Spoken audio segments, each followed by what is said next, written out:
N IPL double header और ये होता है exciting day for every cricket fan. और कुछ इसी तरीके का दिन था आज, जहां पे दो मैचेस खेले गए। दोपहर में अनिकेत शर्मा ने बहुत मेहनत की लेकिन नहीं रोक सके वो मिचेल स्टार्क को पंजा लगाने से और दिल्ली कैपिटल्स को अपनी सेकंड विन रजिस्टर करने के से। और शाम में क्या मैच हुआ है बॉस, नीतीश राणा ने कमाल किया, लेकिन बहुत बड़ी हेडलाइन ये कि the best finisher was not able to finish the game for CSK. बात करते हैं आज के दोनों मैचेस की इस वीडियो में, हमारे साथ आखिर तक जुड़े रहिएगा। Hello everyone, welcome back to pitch reports. और आज की वीडियो आपने पता कर लिया है किसके रिलेटेड है, तो सबसे पहले हम लोग डिस्कस कर लेते हैं पहला मैच जो हुआ दिन का, मींस एसआरएच वर्सेस डीसी। वो मैच को डिस्कस कर लेते हैं और क्या खामियां रही उस गेम में एसआरएच की जाने से जिसकी वजह से वो हार गए मैच। तो शुरू से एक दफ़ा एनालाइज करते हैं। तो अभिषेक शर्मा रन आउट हो गए अनफॉर्चुनेटली, ट्रेविस हेड की कॉल पे वो एक खड़े ही रहे एंड देन जब भागे तो बहुत देर हो चुकी थी, वहाँ से धचका लगा। लेकिन आपको एक चीज़ देखनी होगी कि एसआरएच जो टीम है उसके पास मेरे ख्याल से सिर्फ एक ही गियर है जो वो जानती है, and they carry on with that gear. वो गियर उनका चौथा गियर ही है, उसके अलावा उनको कुछ आता नहीं है। मेरे ख्याल से ट्रेविस हेड जिस तरीके से कंटिन्यू कर रहे थे इवन आफ्टर 3 डाउन, फिर ट्रेविस आउट हुआ तो 4 डाउन पे भी इवन क्लासन ने आके चार्ज किया, अनिकेत ने चार्ज किया।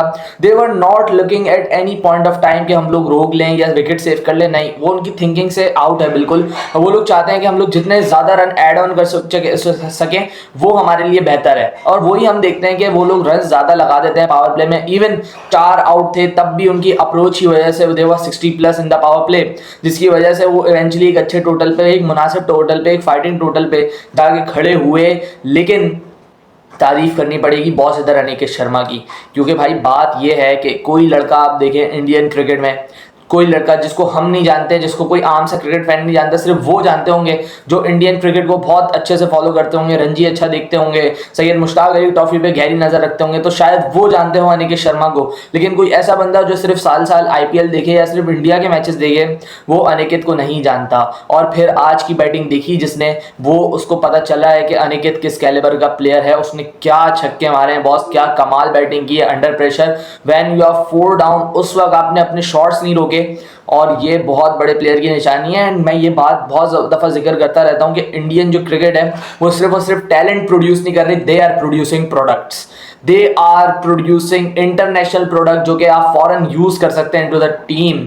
आशुतोष शर्मा आप ले लें, एक ऐसा प्लेयर जिसने इतना जबरदस्त मैच फिनिश किया अंडर प्रेशर, एक हाई इंटेंसिटी मैच है। आईपीएल में परफॉर्म करना कोई छोटी बात नहीं है, क्योंकि the brand of bowling you are playing here वो बहुत एक वर्ल्ड क्लास बॉलिंग है, जहाँ पे दुनिया भर के बेस्ट बॉलर्स आके कंट्रीब्यूट करते हैं अपनी टीम के लिए। मिचेल स्टार्क था वहाँ पे, अक्षर Patel is one of the good bowlers in recent cricket. उसके बाद आप देखें कुलदीप यादव एक एक्सीलेंट स्पिनर, और उसने इतनी ज़बरदस्त शॉट्स खेली, पावर प्ले में भी अपनी शॉट्स नहीं रोकी। उसके बाद पावर प्ले के बाद जब क्लासन आउट हुआ तब भी जिम्मेदारी ली, बहुत ज़बरदस्त खेल रहा था। लेकिन जब वो आउट हुआ आई थिंक वो बहुत एक क्रूशल मोमेंट था गेम का, और उसकी वजह से मेरे ख्याल से एटलीस्ट एसआरएच 20 रन पीछे रह गया, जिसकी वजह से वो मैच में थोड़ा सा हल्के हो गए। अब बात करें अगर डीसी की बैटिंग की, सो डीसी की बैटिंग में बिल्कुल पता नहीं लगने दिया डीसी ने कि ये कोई मुश्किल टारगेट है। और फैफ डु प्लेसी को क्रेडिट देना पड़ेगा जिस तरीके से वो फ्रेजर मगर को लेके चला, क्योंकि फ्रेजर मगर was swinging and missing each and every delivery. बहुत ज़्यादा हम देख रहे थे 5 से 4 बॉलें वो हर ओवर में स्विंग मिस कर रहा था। एंड इवेंचुअली जब फैफ डु प्लेसिस ने काम संभाला तो उसको कहीं ना कहीं एक आसानी मिल गई कि यार हाँ ये सीनियर प्लेयर हमारे साथ मौजूद है तो हम अपना टाइम ले सकते हैं। एंड हमने देखा वो जब 27 पे खेल रहा था, फिर उसके बाद उसने चंद बाउंड्रीज ली और अपनी इनिंग्स बेहतर की, वरना वो बहुत फंसा हुआ था, बहुत ज़्यादा फंसा हुआ था। तो फ्रेजर मगर I know he is talented, I know is a good player, लेकिन अभी उस तरीके का तैयार नहीं है वो। लेकिन उसके लिए जो एक्सपोजर है आईपीएल का, ये उसको कहीं ना कहीं बहुत ज़्यादा बेनिफिट करेगा इंटरनेशनल क्रिकेट में, क्योंकि जो जिस तरीके की क्रिकेट वो खेलना चाहता है ऑब्वियसली मॉडर्न डे क्रिकेट की वो रिक्वायरमेंट है। और अगर यहाँ पे वो परफॉर्म करता है इनटू दी आईपीएल, पिछले साल भी 1-2 इनिंग्स अच्छी खेली थी, लेकिन 1-2 इनिंग अच्छी खेलने से वो बात बनती नहीं है। नाम अगर आपको बनाना है तो रेगुलरली अच्छी इनिंग्स खेलनी पड़ेगी, और उसको अब खेलनी पड़ेगी वो बड़ी इनिंग्स जो उसको ज़रूरत हो। जो उसका नाम बनाने में उसकी मदद करे, जो उसको वाली इनिंग खेलनी पड़ेगी, जो उसको अपने आप को कॉन्फिडेंस है, क्योंकि इंटरनेशनल क्रिकेट में हमने देखा कि वो इतना इंप्रेसिव नहीं लगा, फिर भी ऑस्ट्रेलिया उसको बैक कर रहा है because of his intent, they are supporting him. And आपको पता है ऑस्ट्रेलियंस किस मेंटेलिटी के होते हैं, वो अपने गेम से पीठ से हटने वाला है नहीं, और जिस दिन वो फायर किया it will be very crucial for Australia and even for international cricket, क्योंकि जिस तरीके का वो प्लेयर है वो इम्पैक्टफुल क्रिकेट खेलना जानता है। फिर उसके बाद विकेट्स बीच में गिरी, लेकिन अभिषेक पोराइल ने अच्छी बैटिंग करके मैच बिल्कुल साइड कर दिया। सो बिल्कुल वन साइडेड सा मैच था जो डीसी ने बड़ी आसानी से जीता, and DC is looking good into the tournament. पहले भी बात की थी हमने, अच्छी टीम बनाई थी इन लोगों ने, बैलेंस साइड थी और 2 मैचेस जीतने में कामयाब हुए हैं। एक बिल्कुल नेल बाइटर जो कि मैच सबको लग रहा था कि चला गया है, अब वो जीते एक आउट ऑफ शॉर्ट सिचुएशन से आगे।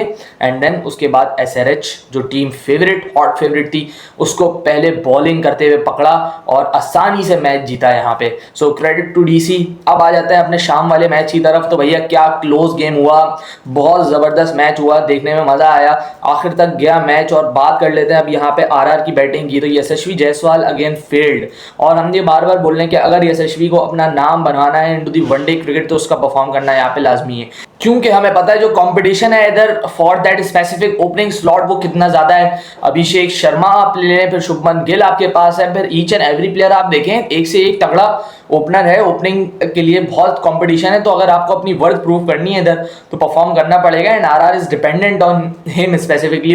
अपने टॉप ऑर्डर में वो चाह रहे हैं कि यहाँ में यशस्वी फायर करके दे, लेकिन खलील को भी क्रेडिट देना पड़ेगा क्योंकि वो 3 मैचेस में बहुत ज़्यादा आउटस्टैंडिंग रहा है, न्यू बॉल के साथ अच्छी बॉलिंग की है, रन भी नहीं दिए, लेकिन फिर उसके बाद जिस तरीके से आज नीतीश राणा ने आके बैटिंग की है, बहुत ज़बरदस्त, बहुत क्लास दिखाई अपनी। और आउट होने के बाद पहला आउट अर्ली हो गया था, फिर वो अंदर आया और जितनी अच्छी इनिंग्स उसने खेली है, आई डोंट थिंक उतनी अच्छी इनिंग्स मैंने उसकी देखी है अभी तक किसी आईपीएल के गेम में, क्योंकि अश्विन को जिस तरीके से टैकल किया है, स्वीप्स पे अगेंस्ट दी स्पिन छक्के मारे हैं रविचंद्रन अश्विन को, फिर उसके बाद पावर प्ले में खलील अहमद पे अच्छी चार्ज ली थी और बहुत जबरदस्त बैटिंग की है, ओवरऑल बहुत अच्छा खेला। जिमी ओवर्टन को 2 ओवर में 30 रन पावर प्ले के अंदर अंदर, तो ये बहुत ज्यादा अच्छा साइन है आरआर के लिए, क्योंकि वैसे ही इतना एक्सपीरियंस नहीं है into the top order. Sanju Samson है, रेयान पराग भी यंग है अभी, संजू सैमसन ने बहुत कम इंटरनेशनल क्रिकेट खेली है, लेकिन आईपीएल का एक्सपीरियंस जो है वो बहुत ज्यादा एक्सटेंसिव है। तो अगर संजू फायर नहीं करता तो कहीं ना कहीं आपको जरूरत पड़ जाएगी किसी एक एक्सपीरियंस प्लेयर की अंदर रहने के लिए, एंड वो नीतीश ने आज किया, बहुत अच्छी इनिंग्स खेली, 81 of 36, he was looking exceptional.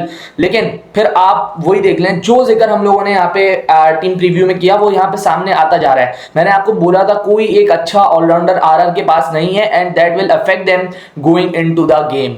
आप यहाँ पे देखिए वनिंदु ने बहुत जबरदस्त बॉलिंग के साथ कंट्रीब्यूशन दिया, लेकिन क्या वो बैटिंग के साथ इतना इफेक्टिव रहा? जवाब है नो। फिर जोफ्रा आर्चर बॉलिंग जबरदस्त की, क्या बैटिंग के साथ इफेक्टिव रहा? जवाब है नो।